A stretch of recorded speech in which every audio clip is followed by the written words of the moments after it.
ஐயா வணக்கம் ஐயா. சென்னையில இருந்து வாசு பேசுறேன் ஐயா. சொல்லுங்க வாசு சார்.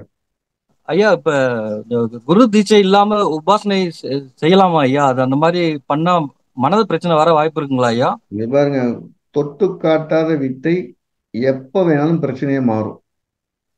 உங்க உடம்புக்குள்ள இருக்க இன்னொரு உடம்ப ஸ்பிரிச்சுவல் பாடியை ஒரு ரைஸ் பண்றதுக்கு குருநாதருடைய அனுகிரகம், குருநாதருடைய பார்வையும் மேற்பார்வையும் கட்டாயம் அவசியம் தேவை. அது சரிங்க ஒரு சரிங்க. வேளை அப்படி போகல, வேற பக்கத்துல போகுதுன்னா நம்ம சைக்காலஜியா பாதிக்கப்படுவோம். நீங்க வாழ்க வளமுடன் இதுலயோ எந்த தியானத்துக்கு போனா குரு தொட்டு காட்டுவார், தொட்டு திருப்பி தலை வலிக்குது, உங்களால உட்கார முடியல, சாந்தி பண்ணி விட்டுருவாங்க. மறுபடியும் உங்களால தியானத்துக்கு போகவே முடியாது. சாந்தி இப்ப இறக்கியாச்சுன்னா மறுபடியும் மேலே ஏறவே ஏறாது. ஏறுறதுக்கு 10 வருஷம் 15 வருஷம் கொஞ்சமா இருக்கும்.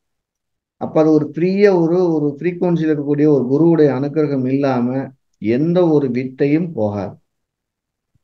உங்களுக்கு இன்னும் புரியணும்னு சொன்னோம்னா, எத்தனையோ புத்தகங்கள் இருக்கு. 10வது புத்தகம் வந்துருச்சு, நம்ம 9th படிக்கும்போது வாங்கி படிச்சிருக்கலாம். ஆனா ஸ்கூல்ல போய் டீச்சர் புத்தகத்தை எடு வாசின்னு சொல்லும் போது மண்டையில ஏறுது. அதனால இந்த வித்தை எப்படின்னா, அதுக்கு ஒரு மந்திர தீட்டு இருக்கு. அதை ரிலீஸ் பண்ணக்கூடிய ஒரு வாத்தியார் அங்க இடத்துல வேணும், அவன் சொல்லு அப்படின்னு சொல்லணுங்க. அதுதான் சுட்டி காட்டுறது. வித்தை அப்படின்னா குரு இல்லாத வித்தை பால். அது சரிங்க எந்த உதவியும் செய்யாது, கால நேரம் விரையாம. சரிங்க சரிங்க. இப்ப அப்படி இருக்கும்போது பாத்தீங்கன்னா அந்த தெய்வத்தோட வழிபாடு பண்ணலாங்களா ஐயா? ஆக்சுவலா அதாவது நீங்க கோயில் பண்ணுங்க, போய். எல்லா தெய்வத்தையும் நீங்க குரு இல்லாம கும்பிடலாம். ஆனா குருமுகமா கும்பிடும்போது கிடைக்கிற பலன்ல 10ல் 1 பங்கு தான் கிடைக்கும். சரிங்க சரிங்க நீங்க ஐயா. டெய்லி அ, சிவன் கோயிலுக்கு போங்க, குருநாதர் வேணும்னு அவசியம் இல்லை. அந்த சிவன் உங்களுக்கு ஒரு அனுகிரகம் பண்ணுவார். ஆனா குரு சொல்லி கொடுத்த மாதிரி பண்ணும்போது 100 மடங்கு கொடுத்துருவார். சரிங்க சரிங்க ஐயா. ஓகே. தேசம் புரியுதா என்ன? புரியுது புரியுது ஐயா. ஐயா அதே போல சாக்தம் வழிபாடு பற்றி ஒரு சின்னதா ஒரு குறிப்பு சொல்ல முடியுங்களா ஐயா? எப்படி? இல்ல சாக்தம் வழிபாடு முறை வழிபா. இங்க பாருங்க, நம்ம நிறைய கோச்சிங் கொடுக்கல, கொடுத்தோம்னா நிறைய பேர் சாக்தம்னா அம்பாள் வழிபாடு. அம்பாளை எப்படி கும்பிடணும்னு ஒரு விதி இருக்கு. அம்பால 3ஆ பிரிச்சுக்கிறோம். உக்ரமா இருக்கிறது, சாத்விகமா இருக்கிறது, சமரசமா இருக்கிறது, தம்பதி சமேதம் இருக்கிறதுன்னு இருக்கு. அதனால நீங்க உண்மையான குரு மூலியமா இந்த இந்த தெய்வத்தை கும்பிட போறேன்னா அந்த தெய்வத்துக்குரிய பரிணாம வளர்ச்சி தெரிஞ்சு பண்ணலாம். அந்த சரிங்க சரிங்க ஐயா. தெய்வத்துக்குரிய வழிபாட்டு முறைன்னு ஒண்ணுக்கு ஒண்ணு இருக்கு. ஏன்னா உதாரணமா ஒரு கணவன் மனைவி கொடுக்கும்போது அவர் குருநாதரை கொடுக்கறத விட கணவனா தான் கொடுப்பார். அப்படிங்கிறது அதோடைய அது சரிசம் வேறையா இருக்கும். ஒரு வயசானவர் ஒரு சின்ன பையன் கொடுக்கும்போது வேறையா இருக்கும், சின்ன ஒரு பெரிய கொடுக்கும்போது வேறையா இருக்கும். சொல்ற முறைகள் தான் வேற. ஆனா அது நீங்க பயிற்சி முறைகள் ஒரு வெத்தலை வச்சு இப்படி கும்பிடணுங்க, அந்த ஃபார்முலா மாறவே மாறாது. ஸோ நீங்க சாக்தத்துல என்ன தெய்வத்தை கும்பிட விரும்புறீங்க, எப்படி கும்பிடணும், குருமுகமா கேட்டு தெரிஞ்சுக்கிறது நல்லது. சரிங்க ஐயா. நன்றி ஐயா. நன்றி ஐயா. அடுத்து குருஜி. சொல்லுங்கய்யா, சொல்லுங்க. குருஜி வணக்கம் குருஜி. விக்னேஸ்வரன் சென்னையில இருந்து. சொல்லுங்க விக்னேஷ். குருஜி ஒரு கேள்வி கேட்கிறப்போ அதுக்குண்டான தசா புத்தி அந்த பாவமும் காரகமும் நடக்கல. ஆனா ம். அந்தரம் அந்த கேள்வி தொடர்பா நடக்குது. போதும் அப்படிங்கிற சார். பட்சத்துல நீங்க எந்த கேள்வியை பத்தி கேட்டாலும் தசை புத்தி அந்தரத்துல 3ல ஏதேனும் ஒன்று நடந்தால் கண்டிப்பா சம்பவம் நடக்க காத்திருக்கிறது. சரி சார். நீங்க கேள்வி கேட்கிற இடத்துல திசையோ புத்தியோ அந்தரமோ இல்லைன்னா அந்த கேள்வி சம்பவம் நடக்கிறதுக்கு தயாரா இல்லைன்னு அர்த்தம். சரி, புத்தியில நடக்கிறப்போ புத்தியில தொடர்பு இருந்ததுன்னா அது வேகமா நடக்கிறப்போ நடக்கும், வேகமா நடக்கும். அந்தரத்துல இருந்தா இன்னொருத்தருடைய தயவு தேவைப்படும். திசையில இருந்தா தாமதமா இருக்கும்.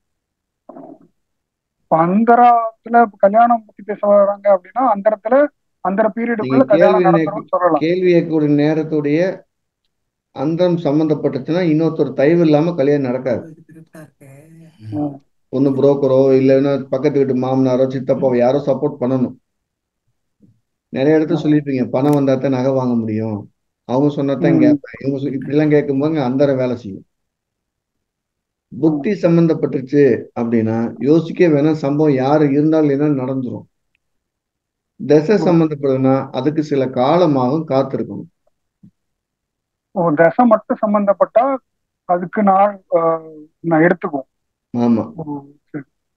இப்ப தசா புத்தி அந்தரம் எதுவுமே தொடர்புல இல்லை. ஆனா தசாநாதனும் புத்திநாதனும் அந்த நட்சத்திரத்துல நிக்குது அப்படின்னா அவர் அது வெறும் அப்போ எண்ணங்கள், நடக்குமா அது? அவர் வெறும் எண்ணங்கள் தான் இருக்கு, இன்னும் சம்பந்தப்படலைன்னு அர்த்தம். ஓ, ம். இன்னும் சரிங்க. செயலுக்கே அவர் போகல.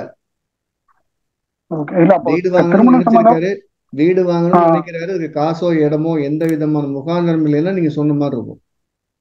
அதான் நட்சத்திரம் மட்டும் தொடர்புல இருக்கு, வேற எதுவும் தொடர்புல இல்லை. அவர் அப்ப என்ன சம்பவம் நடக்காது அப்படித்தானே? மன லெவல்ல ஆசைப்பட்டு காத்துட்டு இருப்பார். சரி. ஓகே குருஜி, நன்றி குருஜி. நல்லது. நமஸ்காரம் குருஜி. சிவராமகிருஷ்ணன் நமஸ்காரம். from சென்னை. சொல்லுங்க சார். சார், இந்த அமெரிக்காலேயே பிறந்து ம் அமெரிக்காலேயே வளர்ந்து வந்த ஒரு பெண்ணுக்கு ம் திருமண சம்பந்தம் இது மாதிரி பலவிதமான விஷயங்களை ம். நம்முடைய ஜாதக முறைப்படி பலன் சொல்ல முடியுமா?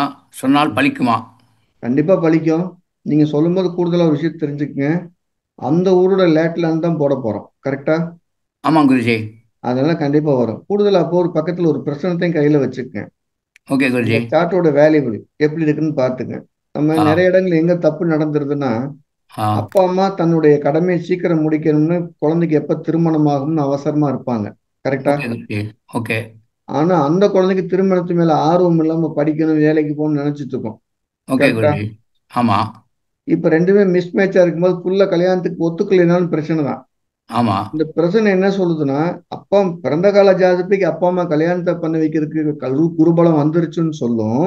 ஓகே அந்த பிரச்சனை வந்து இன்னும் புள்ள தயாராகல, வெயிட் பண்ண காத்துருங்கன்னு சொல்லும். ஓகே குருஜி. இந்த ரெண்டையும் கரெக்டா ஒரு மிஸ் பண்ணாம சொன்னாங்கன்னா பர்ஃபெக்டா இருக்கும். ஓகே.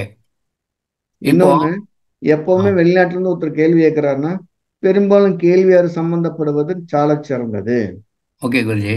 அப்பா அம்மா வந்து ட்ரெடிஷ்னலா இருப்பாங்க, ஓகே அந்த பொண்ணு அட்வான்ஸ் கல்ச்சர்ல இருக்கும். ஓகே இவங்க கல்யாணத்துக்கு இங்க பண்ணணும்னு நினைப்பாங்க, அந்த பொண்ணு ஜாலியா வேற பக்கம் பண்ணணும்னு நினைக்கும். ஓகே அப்ப நம்ம எங்க தப்பு பண்ண போறோம்னா, நம்ம இந்த குறிக்கக்கூடிய லக்னங்கள் இல்லைன்னா பிரசனத்தோட கிரகங்கள் அந்த பொண்ணை சுட்டி காட்டுதான்னு கண்டிப்பா கேட்கணும். ஓகே குருஜி. அதனால நான் என்ன சொல்லுவேன்னா, யார் கேள்வியாளரோ அவர் பேர் சொல்லுங்க. நிறைய ம் பேரு அந்த பொண்ணுக்கோ அந்த பையனுக்கு கல்யாண விருப்பமே இல்லாம பேசாம விட்டுட்டு போயிருக்காங்க. ஓகே குருஜி. ஆனா அப்பா அம்மா கேட்டே இருப்பாங்க, எப்ப கல்யாணம் எப்ப கல்யாணம்னு. ஆ ஆ சரி. ம். இப்போ இன்னொரு அந்த மாதிரி ஜாதகத்தை பார்க்கும்போது அவங்க திருமணத்துக்கு பிறகு வெளிநாடு செல்வார்கள் தாராளமா அப்படின்னு வார்த்தை சொல்லலாம். வரும்போது அவங்க அமெரிக்காலே இருக்கிறவங்க வேறொரு நாட்டுக்கு செல்லக்கூடிய வாய்ப்பு உண்டா? தாராளமா சொல்லலாம். சரி குருஜி. அதுக்கு ரெண்டே ரெண்டு தான் சார் ரூலு. லக்னாதிபதி யார் 8 12 இருக்கணும், குரு மறைஞ்சிருக்கணும். இந்த ரெண்டுல ஒண்ணு இருந்தாலும் ரெண்டு இருந்தாலும் அவர் இருக்கிற இடத்துல வேற இடத்தான் போய் பிழைக்க போறாரு. ஓகே ரெண்டுமே மறைஞ்சிருந்தா திருமணத்துக்கு பின்னால ஒரு ஊரு, திருமணத்துக்கு பின்னால இன்னொரு ஊரு. ஓகே குருஜி. நல்லது. நன்றி குருஜி. தேங்க்யூ. நன்றி சார். நன்றி. ஐயா வணக்கம் ஐயா, மகேந்திரன் பேசுறேன். சொல்லுங்க மைனர் சார். எனக்கு ஒரு டவுட் என்னங்க ஐயா, இப்போ ஒரு துலா லக்னம் சூரியன் தசை நடக்குது. இந்த சூரியன் தசையில பாதகாதிபதி தசை திருமணம் பண்ணக்கூடாதுன்றாங்க ஐயா. அது எப்படிங்க ஐயா? 10 6 7 8 வருஷம் வெயிட் பண்ண முடியுங்களா? முதல்ல ஒரு சிம்பிளான லாஜிக், எந்த திசையிலுமே திருமணம் பண்ணக்கூடாது. அது ஒரு விஷயத்தை ஞாபகம் வச்சுக்கிடுவோம். அப்ப திருமணம் பாதகாதி மட்டும் பண்ணலாமான்னா, எல்லாத்தையும் துன்பம் தரப்போது, பாதகாதிபதி ஆசைப்படுத்தி காயப்படுத்த போகுது. நீங்க 11ஆம் இடத்தை 2 விதமா படிங்க. ஒரு விதம் பரிபூர்ணமான ஆசை, இன்னொரு புறம் பாதகாதிபதி, கரெக்டா? ஆமாங்க ஐயா.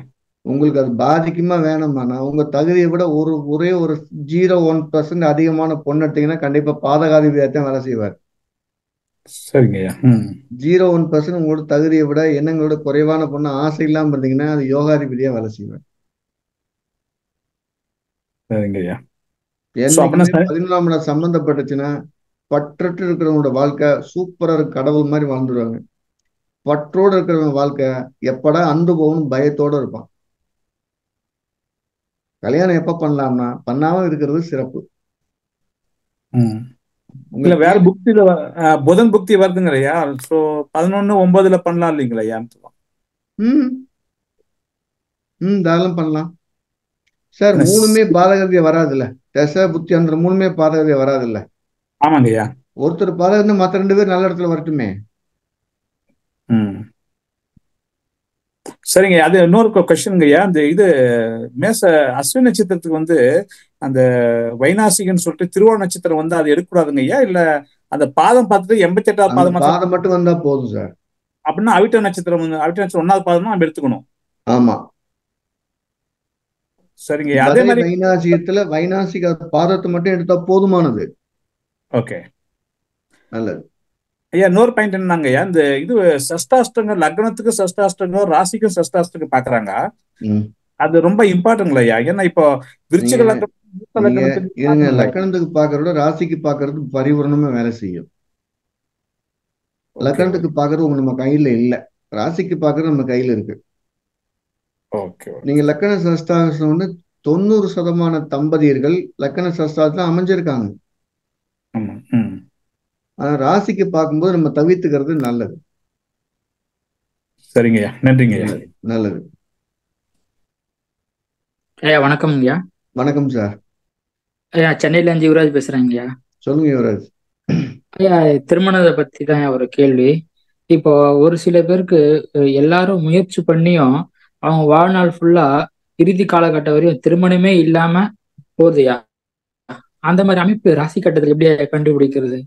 6-10 நிறைய கிரகங்கள் இருக்குன்னு வச்சுக்கிறோம். லக்கணத்துக்கு 6வது வீட்லயும் 10வது வீட்லயும் நிறைய கிரகங்கள் வலுவா இருக்குன்னு வச்சுக்கிறோம். அவங்களுக்கு யார் திருமண முயற்சி பண்ணாலும் தள்ளி போகும். 2வது விதி என்னன்னா, 2ஆம் பாவத்துல ஒன்றுக்கு மேற்பட்ட பாவகிரகம் என்றாலும் யார் திருமண முயற்சி பண்ணாலும் தள்ளி போகும். இந்த 2 தான் முக்கியமான விதி. சன்னியாச யோகம் சொல்லுவோம், அப்படின்னா கல்யாணமே இல்லாம போறது. நம்ம அப்படி இல்லாம கல்யாணம் ஆசைப்பட்டு நடக்காதவங்களுக்கு நான் சொன்ன இந்த 2 விதியும் சிறப்பா இருக்கும். ஒன்று, முதல் விதி என்ன சொல்றதுன்னா, 6 நிறைய கிரகம் இருக்கிறதுனால தவறு நடக்குது.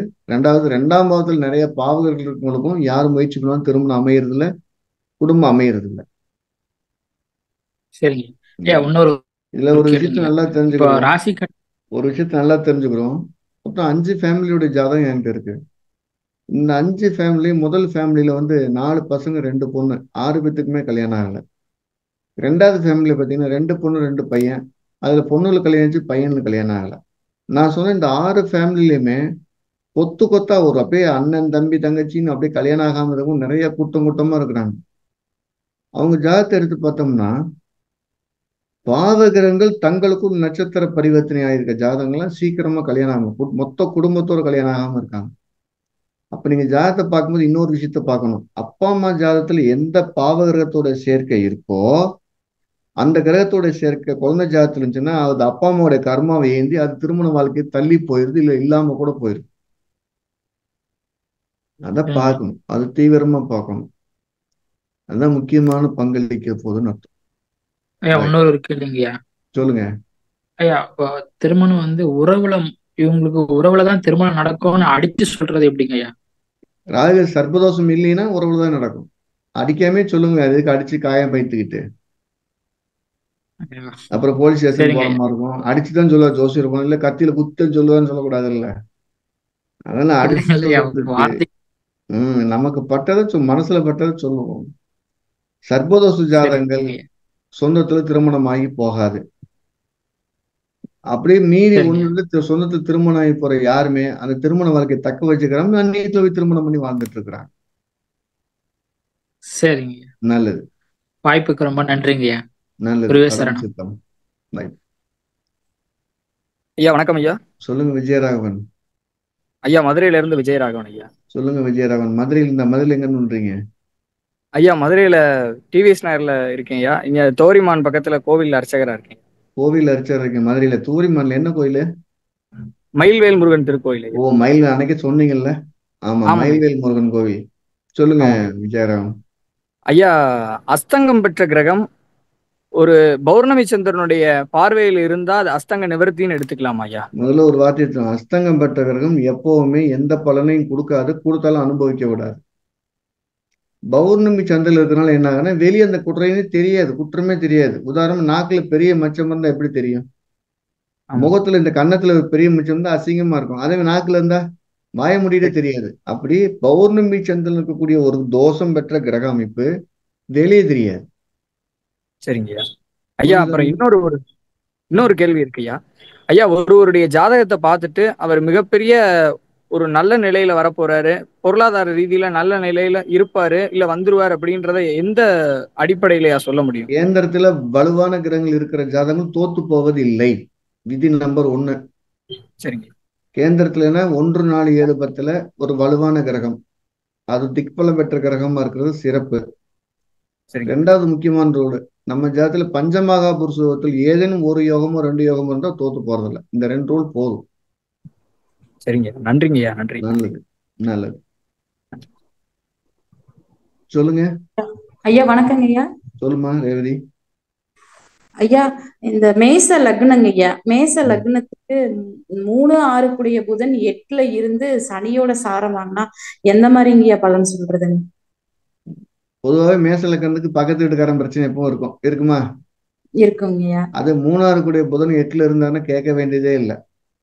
அப்படின்னா சரிங்க நம்மளுடைய நல்லது கெட்டதுக்கு எல்லாமே மற்றவங்க தடை இருந்துகிட்டே இருப்பாங்கன்னு சொல்லணும்னு அர்த்தம்.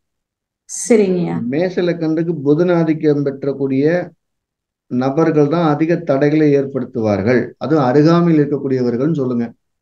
சரிங்க சப்போஸ் ஐயா. அவர் கூட ஒரு பிஏ வச்சிருக்காரு, பிஏ ஒரு ஆயுள் நட்சத்திரம்னா அவர் தான் அவர் கொல்ல போறாங்க. சரிங்க ஐயா. அதனால புதனோட ஆதிக்கம் உள்ளவங்களை இந்த மேச லக்கணத்துக்கு, ராசிக்கு இல்ல லக்கணத்துக்கு 3 கூடியவங்க பக்கத்துல எல்லாம் பார்த்துக்கிறது நல்லது. இது ஒரு மகா கொடுமையான அமைப்புங்க. 3 கூடிய புதன் 8ல உட்கார்ந்து 6-8 வேலை செய்ய ஆரம்பிச்சோம். அந்த சரிங்க கிரகத்தோட நட்சத்திரத்துல இருக்கவங்க எப்பவுமே நன்மை செஞ்சிட மாட்டாங்க. சரிங்க ஐயா. சரிங்க. நல்லது. அடுத்து. நன்றிங்க ஐயா. நன்றிம்மா. அடுத்து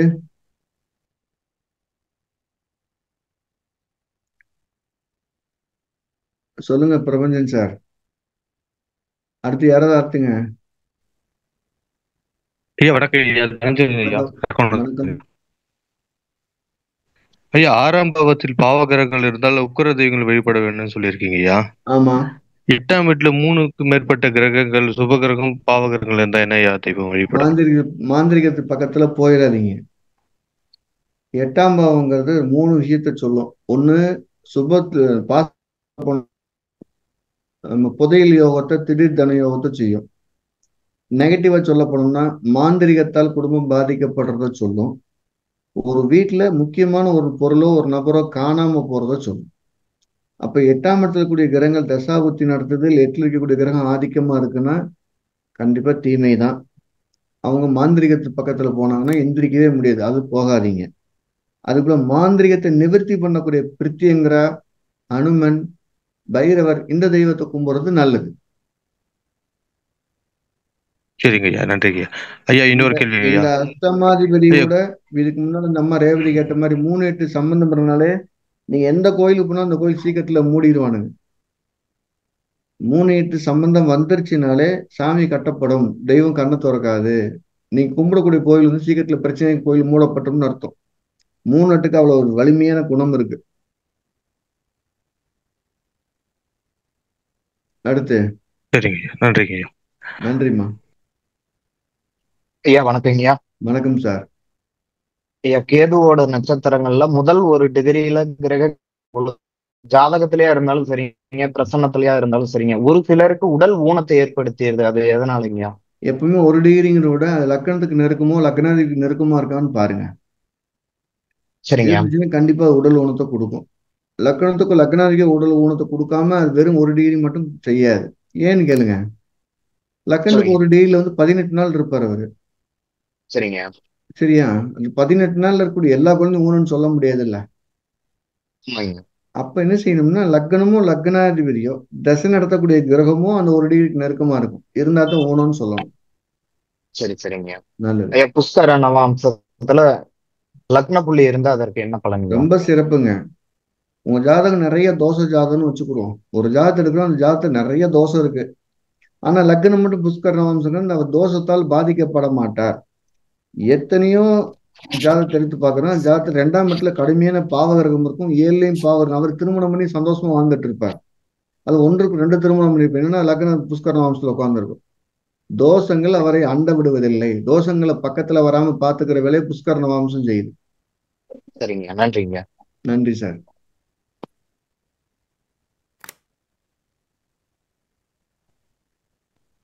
அடுத்து.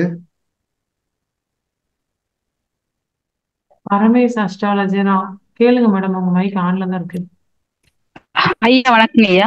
வணக்கம்மா. ஐயா வணக்கங்க ஐயா. ஐயா விளையாட்டு வீரர்கள் ஜாதகம் எப்படிங்க ஐயா பாக்குறது? அதாவது ஒரு மீன லக்னமாகி விளையாட்டு வீரர்கள் ஒரு ஜாதகம் விளையாட்டுல ஜெயிப்பாங்க அப்படிங்கிறது வந்து புரிஞ்சுட்டேன்.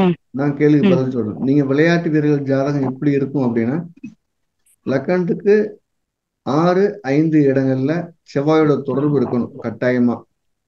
முதல் விதி.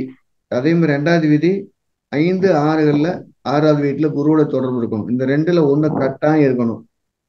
2வது முக்கியமான விஷயம் சந்திரன் கேந்திரத்துல ராகு இருக்கணும். அதேதாங்க ஐயா. மீன லக்னமும் கன்னி லக்னம் ஆகி செவ்வாய் நீச்சம் ஆயிடுச்சுங்க ஐயா. மிதனத்துல சந்திரன் கேது, புதன் வந்து தனுசுல இருக்குங்க ஐயா. இவங்க வந்து விளையாட்டுத்துறை தான் பெருசா வேணும்னு கேக்குறாங்க. ஆமா, லக்னத்துக்கு கேந்திரத்துல சந்திரன் கேது வந்துருச்சே.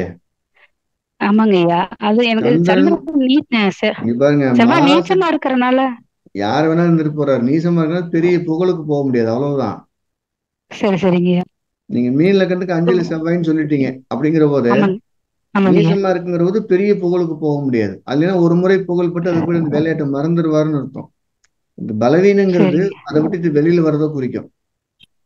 நீங்க நம்ம ஜாதக புக்ல கடைசி பேஜ்ல விளையாட்டு வீரர்கள் ஜாதகம் 30 ஜாதகம் போட்டிருப்பேன். இல்லைங்க, அதை நான் பார்த்தேங்கய்யா. அதனாலதான் கேக்குறேங்க. விளையாட்டு வீரர்கள் ஜெயிக்க முடியுங்களா? அதாவது 4 கேந்திரத்திலயும் கிரகம் இருக்குல்ல, மீன் லக்னத்தை விட்டுட்டு சந்திரனுக்கு கேந்திரத்துல நமக்கு அதெல்லாம் வேண்டியது. சந்திரனுக்கு கேந்திரத்துல ராகு இருக்கா? எஸ் இருக்கு.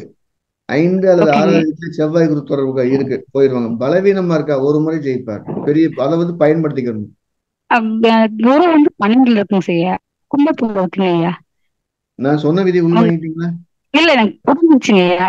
அவங்க படிப்பு விட்டுட்டு விளையாட்டு அதனால நீங்க ஜாதக பலனை கேக்குறீங்க, நான் ரூலை விலைக்கு சொல்லிட்டு இருக்கிறேன். சோ இன்னொரு நாளைக்கு ரூலை மட்டும் உள் வாங்கிக்கங்க. சரிங்கய்யா. ஓகேங்க. வணக்கம் குருஜி. வணக்கம்மா. இப்போ ஜாமக்கோல் பிரசனத்துல நான் நேத்து ஒரு ஜாதகம் போட்டோம். அதாவது என்னோட தங்கச்சி பொண்ணுக்காக போட்டது. அதாவது அவளுக்கு வந்து கண் பவர்னால சொன்னாங்க. பட் நான் அந்த டைம் போடும்போது உதயத்திலேயே கவிப்பு இருந்தது, சனி மட்டும் சம்பந்தப்பட்டது. இன்னைக்கு காலையில அதே மாதிரி போடும்போது சனி மட்டும் சம்பந்தப்பட்டது. சோ ஆனா அவங்க சொல்றாங்க பவர் ப்ராப்ளம். நாம சொன்னோம் இல்ல, இது கருவிழி. நீங்க உங்களோட புக்ல போட்டிருந்தீங்க சனி சம்பந்தப்பட்ட கருவிழி ப்ராப்ளம், அதாவது ரெஃப்ராக்டிவ் எரர்ஸ்ன்றதுனால வர ப்ராப்ளம் இருக்கும், இது ஜெனட்டிக். அப்ப இன்னைக்கு காலையில போடும்போது உதயம் விருச்சக உதயம், வெளிக்கட்டத்து அந்த இங்க சனி இருக்கு. பட் ஆனா உதயமும் கேட்ட 3 கேட்ட 4 சனி இருக்கிறது கேட்ட 4ல இருக்கு. அதே மாதிரி 5ஆம் இடத்துல இருக்கு. இப்ப நம்ம ஜெனட்டிக்னு எடுத்துக்கலாமா? சனி 5, 9 ஜெனட்டிக்மா. 5, 9 ஜெனட்டிக். ஆமா, இது 7, 11 பெண்ணோட ஜெனட்டிக், 5, 9 ஆணோட ஜெனட்டிக். ஓ, இப்ப வந்து இது வந்து அவங்க அப்பாட்ட இருந்து வந்திருக்கு. அதான் சொன்னேன், 5, 9 திரிகோணம்னா அது அப்பாவோட ஜெனட்டிக், கேந்திரம்னா கேந்திர திரிகோணம்னா அம்மாவோட ஜெனட்டிக். அம்மாவோட ஜெனட்டிக். ஓகே, இது கரெக்டா வந்துருச்சு குருஜி. இப்போ நான் ஒருத்தர் பொய் சொல்றாரு, ஒரு தகவல், இவர் சொல்ற தகவல்னு இல்ல, அவர் எனக்கு சொல்ற விஷயம் பொய் அப்படின்னு நான் நினைக்கிறேன். நீங்க குறைபாடுன்னு சொல்லும் போது உதயத்துக்கு 8ஆம் இடம் சம்பந்தப்படணுமா இல்லையா? ஆனா உதயத்துல எதுவுமே சம்பந்தப்படலையே. உதயமே கேட்டீங்களான்னு சொல்லிக்கிறீங்க. ஆமா. ஓ ஆமா, ரைட். அப்ப 8ன்னு சொல்லும் போதே அது ஒரு குறைபாடை நோக்கி அது பயணிச்சிட்டு இருக்கு. புரியுதா? புரியுது. ரைட் குருஜி. ஓகே, அப்புறம் இன்னொரு கேள்வி வந்து என்னன்னா, இப்போ அதே நான் போடுறேன், உதயம் வந்து மீன உதயம் வருது, சனி வந்து உள்ளே வெளியும் சனி. அப்ப இவங்க சொல்ற தகவல், இவங்க சொல்ற விஷயம் வந்து பொய் அப்படின்னு நான் சொல்றேன். அப்ப அது பொய். அது நீங்க பொய்ன்னு சொன்னா உங்களுக்கு காயமா இருக்கும். நீங்க முழுசா உண்மை சொல்லல, இல்ல முழு தகவல்னு சொல்லலன்னு சொல்ல கௌரவமா இருக்கும். ஓ, செவ்வாய் அதே மாதிரி 7ஆம் பார்வையா உள்கட்டத்திலயும் வெளிக்கட்டத்திலயும் இருக்கு. இங்கேயும் சனி இருந்தா கண்டிப்பா செவ்வாய் இருக்கும். இன்னைக்கு 2 செவ்வாயுமே கண்ணில இருக்கு. ஆமா, அவங்க சொல்ற தகவல் முழுசா சொல்லல, கொஞ்சம் சொல்றாங்க, கொஞ்சம் சொல்லல. அப்படி எடுத்துக்கலாம். ஆமா, சரி. நன்றி குருஜி. எப்பவுமே ஒருத்தர் பொய்ன்னு சொன்னீங்கன்னா அவங்களுக்கு ஒரு விதமான காயம் மனசுல வரும். அப்படி சொல்லாம முழு தகவல்னு சொல்லு, பூர்ணமா சொல்லுன்னு கேட்கும்போது நம்ம பொய் சொல்றோம், நம்ம வாயிலிருந்து வராம அவங்ககிட்ட தகவல் கேட்கற மாதிரி இருக்கும், ஒரு நாசுக்கா கேட்கற மாதிரி இருக்கும். நல்லது. சரி, நன்றி. நல்லதுமா. வணக்கம் ஐயா. வணக்கம் சார். ஐயா, இப்போ நீங்க ஒரு வார்த்தை சொல்லியிருந்தீங்க, இந்த ஜாதகம் வந்து ஒரு வெற்றியாளர் ஜாதகம் எப்படி இருக்கும்னா, கேந்திரத்தில் லக்னத்துக்கு கேந்திரத்தில் ஒரு ஆட்சியார் திக்பலம் பெற்ற கிரகம் இருந்தா கண்டிப்பா அவர் வாழ்க்கையில் தோற்க மாட்டேன்னு சொல்லியிருந்தீங்க. முதல்ல லக்கணத்துக்கு கேந்திரத்துல வலுவா இருந்துட்டு அவர் ஒரு தூண் மாதிரி எந்திரிச்சு நிற்பார்.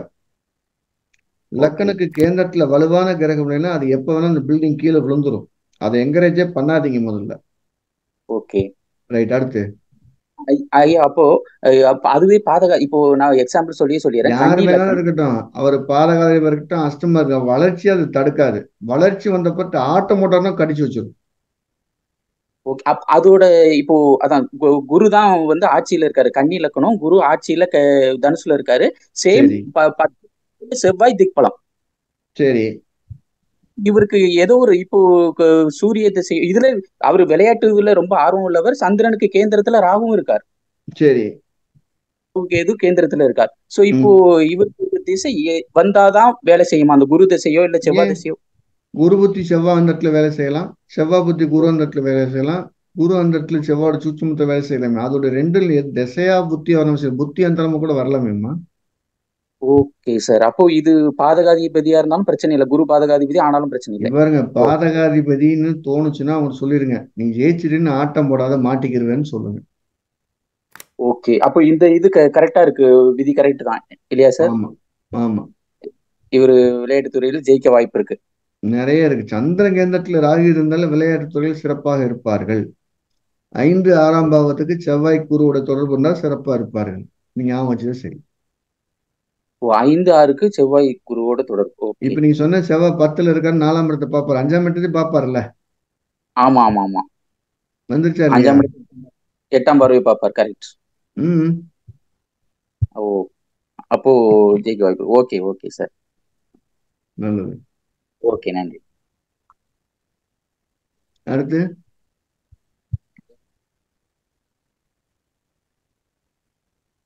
அடுத்த கேள்வி வினோத் சார் கேளுங்க. வினோத் கேட்கலாம், லோகேஷ் கேட்கலாம். இன்னும் இருக்கிறதே ஒரு 4 நிமிஷம் இருக்கு. மனப்பண்ணு கேளுங்க. குருநாதரே வணக்கம். சொல்லுங்க. வணக்கம் குருநாதரே வணக்கம். வணக்கம் வணக்கம் வணக்கம். இப்போ லக்னத்துக்கு கேந்திரத்துல இருக்கிற கிரகங்கள் நம்மள கீழே விழுக விடாதுன்னு சொன்னேன். இப்ப ராசிக்கு கேந்திரத்துல திக்பலம் பெற்ற கிரகம் இருந்தாலும் அது நம்மளுக்கு பலன் தருமா? அதே பலனை தருமா? உச்ச கிரகம் இருந்தாலும் திக்பலமா இருந்தா அதுக்கு வந்து 40% to 50% லக்னத்துக்கு கொடுத்த அதே பலனை அந்த ராசிக்கு திக்பலம் கொடுக்குமா குருநாதரே? அதுக்கு 40 to 50%. சரி, அப்புறம் லக்னத்துல இருக்கிற கிரகம் தான் நமக்கு வந்து யோகத்தை செய்யணும்னு படிக்கிறோம். நீங்க ஒரு கேள்வியை கேட்டா நான் பதில் சொல்லும்போது கேட்டுட்டு அப்புறம் கேட்கணும். முதல்ல லக்னத்துக்கு திக்பலம் பெற்றதோட மதிப்பு 200%. ராசிக்கு திக்பலம் பெற்றதோட மதிப்பு வெறும் 50%. ஓகே குருநாத். 2வது கேள்வி கேளுங்க. ஓகே ஓகே, சரி குருநாத். அடுத்த கேள்வி, இப்போ லக்னத்துல இருக்கிற கிரகம் யோகத்தை செய்யணும்னு பாக்குறோம். இப்ப லக்னத்துல யாருமே இல்ல, ஆனா லக்னத்தோட டிகிரிக்கு ஈக்குவலா நம்ம புதன் இருக்காரு. திக்பலம் பெற்ற பலன் அந்த புதன் தருவாரா? லக்னத்து டிகிரியும் புதனோட டிகிரி ஒன்னா இருந்தா கண்டிப்பா செய்வார், தருவார். ஓகே, நல்லது குருநாதரே, நன்றி. நன்றி. லோகேஷ், உங்க போட்டோ தலையில இருக்கு, நீங்க என்ன மேசராசியோ? சரி, அடுத்து. ஐயா வணக்கம். லக்னாத் குரு வினோத் கேக்கல. ஐயா கேக்குதா? லேசா போனா போதும் கேக்குது. ஐயா கேக்குதா? இல்ல, லேசா போனா போதும் கேக்குது, கொஞ்சம் சத்தமா சொல்லுங்களேன். வணக்கம். லக்னாதிபதி குரு 2ஆம் இடத்துல இருக்கிறாரு. அவர் வர்க்கோத்தம் பெற்றிருக்காரு. இப்ப அந்த திசை வந்து அவருக்கு நல்லது செய்யுமா அப்படின்னு? வர்க்கோத்தம் பெற்ற கிரகம் இலக்கு இருந்தால் நல்ல பலனை செய்யும், லட்சியம் இருந்தால் நல்ல பலன். லட்சியம் இல்லை வெட்டியா போயிடும். ஓகே ஓகேங்க. இப்ப குரு திசை புதன் புத்தி நடக்குதுங்க ஐயா. அப்போ ரொம்ப சிரமத்துல இருக்கேன்னு சொல்றாரு. நான் சொன்னேன் நல்லா இருக்கும் அப்படின்னு சொன்னேன். லட்சியம் இருந்தா மட்டும் தான் ஜெயிக்க வைக்க. லட்சியம் இல்லாம வெறும் சம்பாத்தியம்னா 5 காசுக்கு பயன்படாது, வெட்டியா போயிடும். ஓகே ஓகேங்க ஐயா. இன்னொரு கேள்வி, இந்த மீன லக்னத்துக்கு குருவும் சனியும் அஷ்டமாதிபதி பாதகத்தையா வர்றாங்க. அப்ப உங்க 7ஆம் இடத்துல இருக்கிறப்ப அவருடைய திருமண வாழ்க்கை எப்படிங்க இருக்கும்? கண்டிப்பா தொந்தரவு இருக்கும். முதல்ல எப்பவுமே 7ஆம் இடம் பாதகாதிபதிங்கிற வார்த்தை வந்துட்டா சகிப்புத்தன்மையோட இருந்துக்கிற பழகிக்கணும். சட்டியில ஓட்டம்ல வறுப்பாங்க, நம்ம என்ன செய்யணும்? சுருள கிண்டாலும் பரவாயில்ல, சூடு இல்ல சூடு இல்லைன்னு சொல்லி பழகிக்கணும். இப்ப நான் தனுர்ல இருக்கணும், எனக்கு 7ஆம் இடம் உபயோக இருக்கணும், பாதகாதித்து வரும். இன்னும் சட்டில போட்டு எண்ணெய் ஊத்தாம சுட கிண்டினாலும் பேசாம தாய் சத்தம் இல்லாம தான் இருப்போம். குருநாதருடைய அனுபவம் தான் வாழ்க்கை. அதனால சரிங்க பாதகாதிபதி 7ஆம் இடத்தோட சம்மந்தப்பட்டுனா சுட்டாலும் வாங்கிக்கோங்க, சங்குன்னு நினைச்சுக்கோங்க. சுட சுட சங்கு வெண்மை தரும் நினைச்சுக்கோங்க.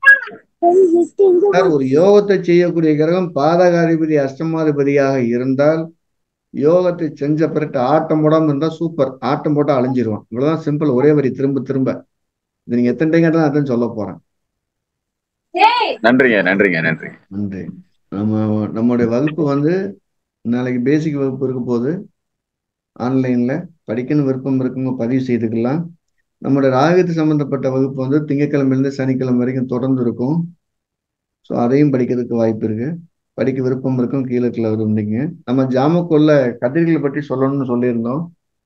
அது சம்பந்தமான ஒரு போஸ்ட் ஒன்று போட்டு கொடுத்துருவோம் எல்லாத்துக்குமே குரூப்ல.